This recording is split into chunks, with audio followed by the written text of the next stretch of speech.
By the time they got me to the hospital, this is what they told me, because I didn't know nothing. I really didn't know anything.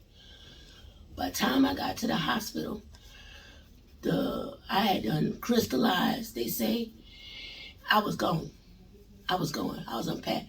They couldn't, like, I was still alive, but I was like on the way out the door, you know. And they told my daughter that I wasn't gonna make it. What do they want her to do? And my daughter said, save her. So when she said that, I remember, I don't remember, they told me, I'm not gonna lie, they told me, I don't remember anything. They told me that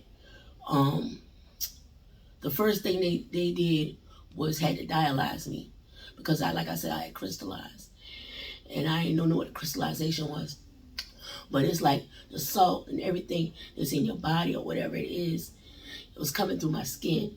And I was like pale. You could just see it on my skin. So after that, they dialyzed me, put a emergency port in me so they can dialyze me fast. After that, they tell me I didn't get the trach until I went upstairs to ICU.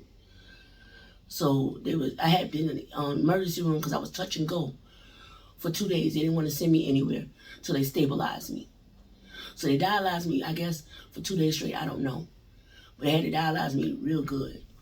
So once they did that, they sent me to, I believe, ICU. I was in ICU. They put me on a ventilator. Yeah, they did. They put me on a ventilator. But after I was on the ventilator for 5 days and still not responding, they told my daughter that I can't stay like that because I'm not getting enough oxygen to my lungs. They had to put a trach in. Once they put the trach in, they put a feeding tube in me too. So I had a trach, feeding tube, and a porta-cap for dialysis. So, and these things I never had before. I never had them. That COVID had really did a number on me. So when I finally did wake up, I still didn't know where I was. I was, I was dreaming it was Thanksgiving. I'm gonna tell you the truth. I was dreaming it was Thanksgiving and I was supposed to help cook. That's what I was doing. So I think about a day or two, they called my daughter and told them that she's awake. So I didn't know that RMC had this video thing. It's like cause they couldn't, my family couldn't come in the hospital because of COVID. But they got this video machine, cause my bed, the bed was right there, and they got this machine that comes around. It's on the wall. It comes around to the front of your bed where your family can talk to you and video call and talk to you.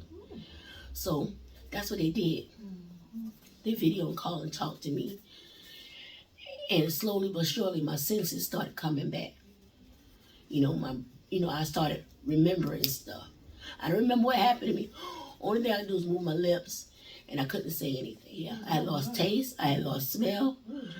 I had lost walking. I couldn't walk. Couldn't talk. The only thing I do is move my arms and move my lips. I can move my lips. So, but I had all my brain was still functioning. I didn't lose no function with my brain, not at all.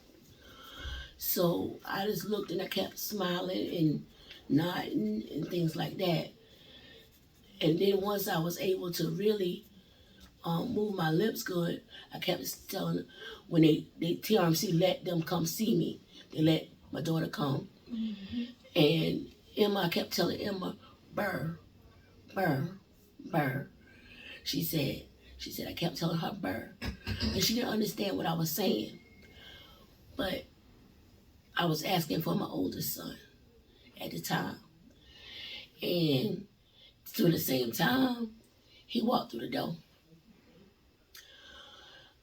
I had hugged him so much because I knew I was all right. I know my daughter was there, but I knew I was all right. So I couldn't let him go. And because I was in a strange place, I didn't know where I was. So I don't mean to cry. After that, you know, they was good. Don't get me wrong, the staff was great to me there on the ICU. They took care of me, they turned me, they changed me, they did everything they could do for me. And with all, even though the hospital supported, you know, they gave me a lot of support. With all that support, I was getting better and better every day. Believe it or not. And I had a bunch of people praying for me. And I mean, I had people praying for me I didn't even know was praying for me. I had people in New York praying for me. People in Orangeburg praying for me. People I was even put on the radio where they prayed for me on the radio. I had First Baptist Church praying for me. You know, that big church downtown Orangeburg.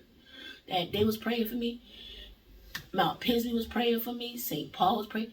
I had a lot of people. St. Paul, the church on Amelia Street, was praying for me. I had a lot of people praying for me because I ended up going back to the emergency. I went back to the emergency room because I couldn't, after Thanksgiving, I couldn't stop vomiting. So I went back to the emergency room. And that's when Dr. Beach saw me. She said, she didn't know who, she didn't remember the name, but she didn't remember my face at first. Then she came back in the room. She said, "You Monsherrie Brown?" I said, "Yes, ma'am, I am." She said, "Oh my God, you were so sick when you came in here. Do you remember me?" I said, "No, ma'am, I don't." I admitted you. That's what she told me. That was Dr. Beach. She said, "You were so sick. You walking and you talking now, you was a miracle."